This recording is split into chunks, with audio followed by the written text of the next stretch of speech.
Hello and welcome to Mitv News at 6. I am Teresa Adeyemi. The lawmaker representing Kogi West Senatorial District, Smart Adeyemi, has called on all Nigerians, irrespective of religion, to see the emergence of Tinubu and Shettima as the will of the Almighty who governs the universe. The lawmaker also proposed a bill to prevent same-faith ticket of either Muslim or Christian for president and vice president seat by any political party after the 2023 general elections. Adeyemi at the press briefing said the Muslim presidential ticket of the All Progressive Congress generated a lot of controversies in the country and necessitated the move. The Kogi lawmaker, who showed a copy of the draft to journalists on Sunday, noted that the Senate is seeking amendment to Section 84 of the 2022 Electoral Act. Senator Adeyemi further stated that to prevent future occurrence, a new subsection has been proposed to Section 84 of the 2022 Electoral Act. The senator further noted that the Muslim ticket was a necessary error by the ruling APC, but was quick to maintain that Nigerians should look at capacity in Tinubu and Shettima rather than their religious faith. Adeyemi, however, commended the APC for ensuring the presidency is zoned to the south, which he said would unite the country, while he lashes at other political parties for being sensitive to the zoning. He's the person we have to look at and what people say about him. Is he committed? Is he a man who can turn things around? I think I'm sure you can do that. Nigeria is a blessed nation. We want leaders who will utilize God-given resources for the socio-economic emancipation of Nigerians. That's what we want. We want a leader who will fight insurgency without sentiment. I'm speaking English now. Yes. We want a leader who will fight insurgency without any sentiment. Both Asiwaju and Shettima will fight insurgency and banditry without any sentiment. That's what you need as Nigerians. You don't allow anybody to deceive you. I smart. I believe in Nigeria. Asiwaju is good for Nigeria. Shettima is good for Nigeria. And I said this without any restriction. And I've said all the issues raised by Khan, I'm in support of it. There are some, to a large extent, some of them are real. We can't explain why some zones have not produced a service chief.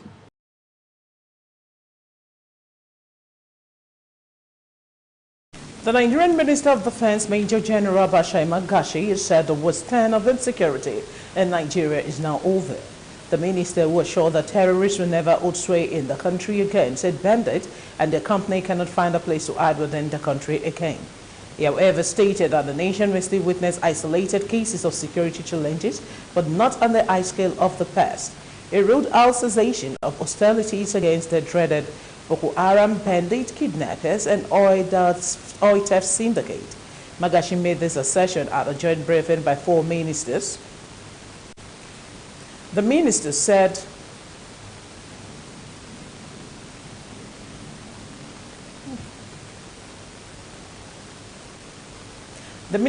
never again will terrorists and bandits and other cohorts hold sway in our country.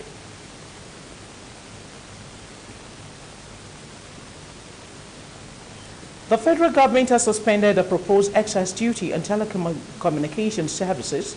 The suspension was announced by the Minister of Communications and Digital Economy, Issa Pantami, on Monday during the inaugural meeting of the Presidential Committee on Excise Duty for the Digital Economy Sector in Abuja.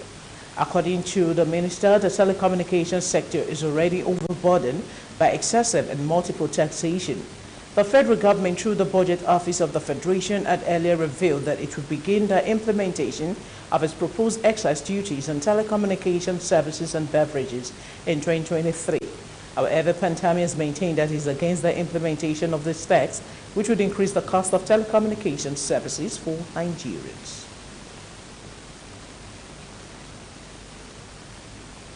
The Trade Union Congress, TUC, has advised the federal government to urgently look into the lingering issues of the 7-month strike action embarked upon by the Academic Staff Union of Universities, ASU. TUC says government needs to be sensitive and help the affected students to go back to class, even if it has to borrow money to fund education. The TUC president, Mr. Osita, who discussed this while speaking with the Labour Writers Association of Nigeria, Lawa, on Monday, in Lagos, explained that there is no amount of money that the government needs to fix the infrastructure that is more important than building the country's human capacity. Comrade Osita maintained that human resources is key to contain economic development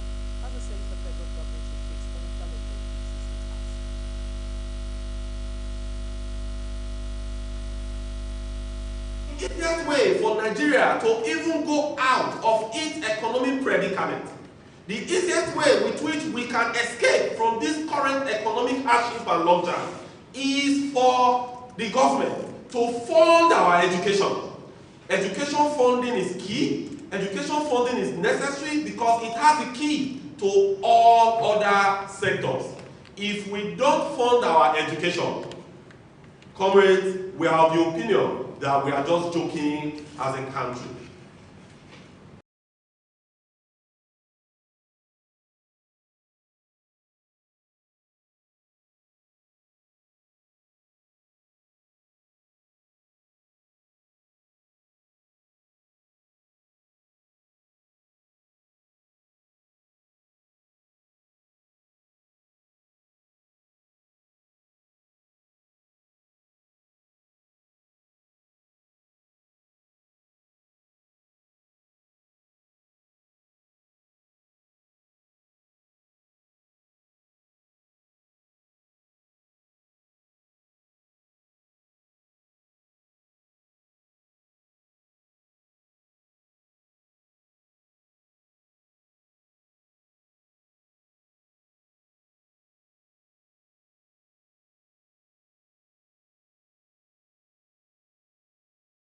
Casualization issue, TUC said it is coming out in course with a new framework that will help both the government and the labor union in addressing the issue. It lamented that Nigerian workers are being used as slaves and there must be a stop to it.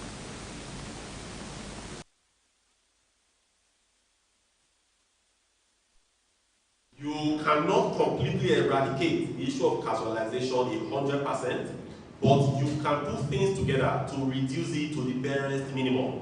So our target is for us to work as affiliates. We all will come together, we will put our heads together, and we will develop a blueprint, and we'll come up with a strategic roadmap on how we could start addressing the issues of casualization.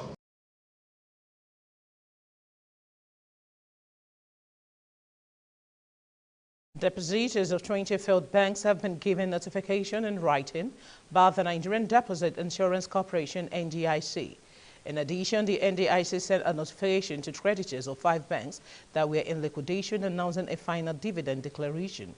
Notices. Depositors and creditors, according to NDIC, who failed to prove their claims to the director of the department in charge of handling claims within 21 days of the publishing date would have their accounts closed.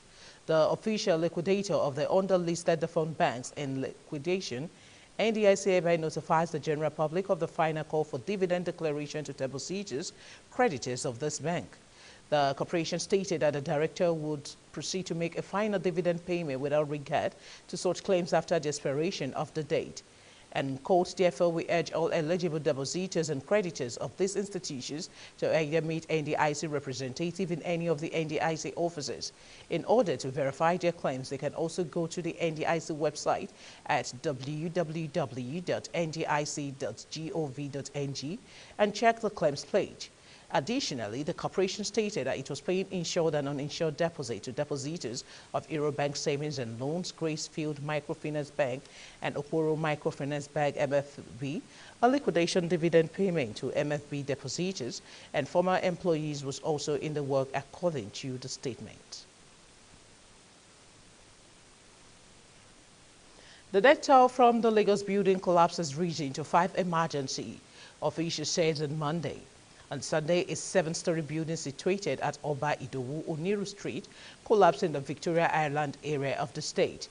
Although the immediate cause of the collapse is still sketchy, emergency workers and security operatives have already moved to the site to rescue the trapped victims. As of yesterday, rescue operations had recovered 2 bodies. However, within 24 hours, 3 more bodies were retrieved from the site. Permanent Secretary of the Lagos State Emergency Management Agency, LASEMA, Dr. Olufemi Damilola Oke Osonyitolu, said emergency officials had recovered more bodies since Sunday. In a statement on Monday, Oke Osonyitolu said the agency has been working closely with first responders and other officials within the past 24 hours. Meanwhile, the Lagos State government has ordered the arrest of the developer and other building professionals working on the collapsed 7-story building in the Victoria Island area of the state. Meanwhile, the governor of Lagos State, Babajide Olushola Sanwo-Olu, has accepted the resignation of the Commissioner for Physical Planning and Urban Development, Dr. Idris Salako, Commissioner for Information and Strategy, Benga Omotosho, announced this in a statement on Monday. Governor Sanwo-Olu thanks the Commissioner for his services to the state and wishes him success in his future endeavors. The governor warned all players in the sector to respect the law or face the consequence of any indiscretion, no matter who the perpetrators are. Recall that the resignation came on the heels of a recent collapse of a 7-story building in Oniru, Lekki area of the state in which 4 persons reportedly died in the ugly incident. The purported expulsion of factional candidate of the People's Democratic Party in the last Osun governorship election, Dotun Babayemi, has been described as mere fabrications of detractors and usurpation of the constitution of the party. Recall that some persons claimed to be executive of the PDP from Otun Balogun Ward 2 in Ayadade at last Friday in Osogbo held a press conference where they alleged Babayemi of anti-party activities and subsequently pronounced his expulsion from the party. Against this background, the different members and executive of the PDP at the ward in question, who claim to be duly elected members, converged for a press conference at the PDP local government secretariat in Bogon in reaction to the purported expulsion of Babayemi. The executive, in the presence of members, berated actions of those who instituted the disciplinary action and expulsion of Dr. Babayemi, describing the exercise as nullity and not recognized by the party's constitution and valid court orders.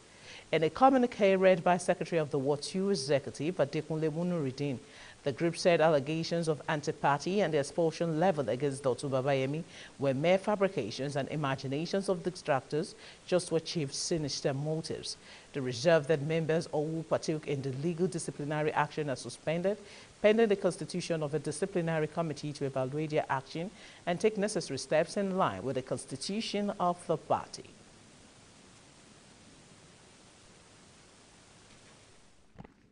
That the following ordinary PDP members from Ward 2, namely Sir Julius Awodeji, Honorable Isaka Rabiu, Bukayo Ogunleye, and Leka Adegbenle, and others, who purportedly expelled Omoba Dotun Babayemi as Ward 2 Executive Committee, were not the duly elected Ward 2 Executive. That to these effects, all the aforementioned PDP members who partook in this illegal carried are hereby suspended from the party pending the constitution of the disciplinary committee to evaluate their actions on that necessary steps in line with the constitution of the great party PDP are taking. Democracy is all about conflict resolutions, right? If I am very quite sure that if the party PDP, whether at the state, at the zona, or at the federal, consider it meritorious to call for a truce, definitely where there are agreements and implementable agreements, definitely Dr. will pull out of the court.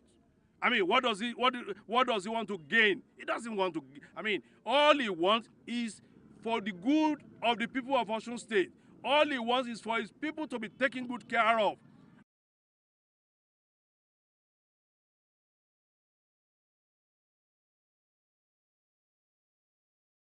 Vote of the People's Democratic Party, Rivers State Governor Nyesom Wike, on Monday said he wouldn't leave his political foes for good to deal with them, but he will flog and crush those he described as the small boys.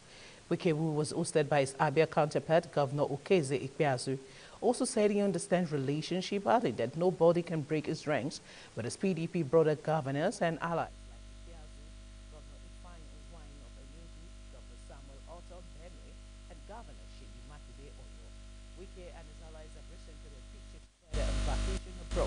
Taking the same position, the PDP National Chairman, Yoja Ayu, resigned his position for a southern. Wike further said Ayu should respect the agreement and resign for Nigerians to know who is relevant or not at the appropriate time. Ayu described Wike and his brother's governor in the south as children, and the Rivers governor had fired back that the children brought the former senator from the gutters and made his PDP National Chairman last year after a tsunami caused the displacement of Uche Secondus.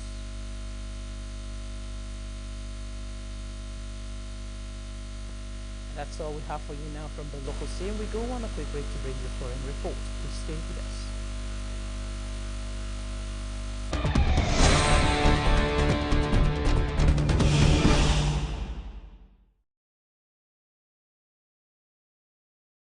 You're watching Mitv News at 6. Now to foreign stories. The Kenya Supreme Court has upheld the presidential election result. The Deputy President, William Ruto, won as the president-elect. The Chief Justice and President of the Supreme Court, Martha Koome, declared the judgment on Monday that Ruto remains the president-elect. Koome, in a ruling today, said, and I quote, the petitioners did not provide a watertight case against the election result, end of quote. The Supreme Court was made of 7-member Koome, Chief Justice and President of the Supreme Court, Lady Justice Philomena Mbete Mwilu, Deputy Chief Justice and Vice President of the Supreme Court, and Honorable Justice Mohammed Kader Ibrahim. Others are Honorable Justice Dr. Smoken Wanjala, Honorable Lady Justice Njoki Susanna Undugu, Honorable Justice Isaac Lenaola, and Honorable Justice William Aoko. Recall that Raila Odinga, who had vied 5 times to be the president of the East African country, appealed the election result that declared Ruto as the winner. Odinga last month said the result were null and void. In a verdict, Koome said, and I quote, this is a unanimous decision of the court. I will make the following orders. The presidential election petition number E005 of 2022 as consolidated with the presidential election petition numbers E0012347 and 8 of 2022 are hereby dismissed. As a consequence, we declare the election result of the first respondent as president-elect to be valid. End of quote. Liz Truss will be the next Prime Minister of the United Kingdom after winning most votes in the Conservative Party leadership contest, succeeding Boris Johnson, who resigned in July after a series of scandals. Truss defeated rival Rishi Sunak with 81,326 votes to 60,399 among party members and will take over as leader on Tuesday as Britons face mounting economic and social crisis.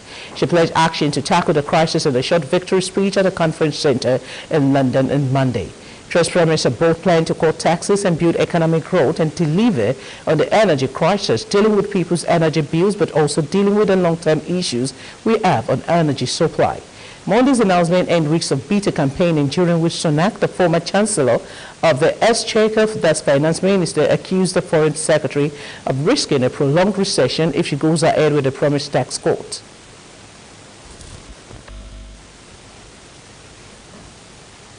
Israel has said that there is a high possibility that slain Al Jazeera journalist Shirat Abu Akleh was accidentally hit by Israeli Army fire, but added that it would not be launching a criminal investigation. Israeli authorities released on Monday afternoon the result of their own investigation into the killing. Witnesses Al Jazeera and numerous investigations by the United Nations, human rights groups and media organizations had all said that an Israeli soldier killed Abu Akleh. The Israeli investigation claimed that Israeli soldiers had come under fire from Palestinian fighters at the scene, a claim that has not been corroborated by footage of the incident. In a background briefing for journalists prior to the release of the result, senior Israeli army officials said they had met a soldier and that if he did it by mistake. Abu Akleh, a 51-year-old Palestinian American, was shot dead by Israeli forces on May 11 while covering an army raid on Jenin in the northern occupied West Bank. Multiple detailed investigation, including by the United Nations, the Palestinian Authority, and several media outlets, including CNN and the Associated Press, found that Abu Akleh was definitely shot by Israeli fire, and there were no Palestinian fighters at the scene when she was killed. At least 8 people have been killed after a suicide bomber detonated explosives near the entrance of the Russian embassy in Kabul, according to security sources. According to a report by state-owned news agency, the dead include 2 employees of the embassy, the Russian Foreign Ministry said on Monday. Earlier, Novosti, citing anonymous sources, said 15 to 20 people were killed or wounded due to the explosion, which occurred when a Russian diplomat came out to people waiting outside to call out the names of the candidate for a visa. Local says a large number of people were present at the spot when the bomb exploded at around 10:50 a.m. on Monday morning. Police said the attacker was shot dead by hand gas as he approached the embassy gate in Darul Aman area in the southwest of the Afghan capital. The Taliban government did not immediately confirm the explosion or give any casualty figures. Russia is one of the few countries to have maintained an embassy in Kabul after the Taliban took over the country more than a year ago.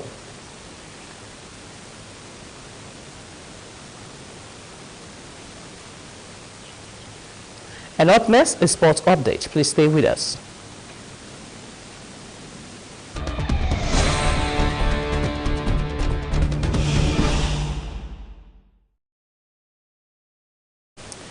You're still watching Mitv News at 6. Welcome back. Now talking sport. It was another crown for Nigerian sprinter Toby Amusan as she won in the women 100-meter hurdles at the 2022 ISTAF World Continental Tour Silver Meeting in Berlin. Amusan this year already has won gold at the World Athletics Championship in Oregon and repeated a victorious feat at the 2022 Commonwealth Games in the United Kingdom.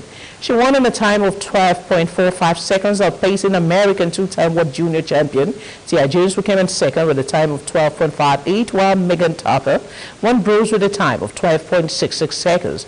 Reacting to her victory, Amusan said she still has dreams for improvement.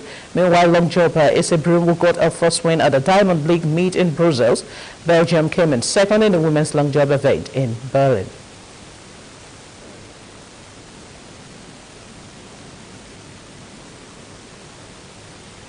Stoke City and Super Eagles midfielder Ogenakaro Etebo is set to join Greek side RS Thessaloniki FC. The 26-year-old midfielder was unknown to Watford last season, but got his campaign at the club mad after picking up a long-term injury. At Stoke City, the former Galatasaray midfielder is being considered surplus to requirement, prompting him to look for a club where he could play regular football.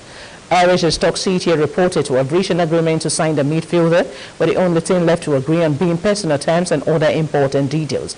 Irish are currently 8th on the Greek Super League table, picking up 4 points from 3 matches played so far.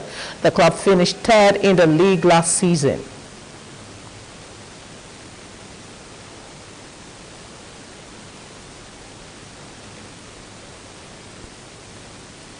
And that's it on Mitv News at 6. Join us again tonight at 9:30 p.m. for more. I am Teresa Adeyemi. Do enjoy the rest of our programs. Good evening.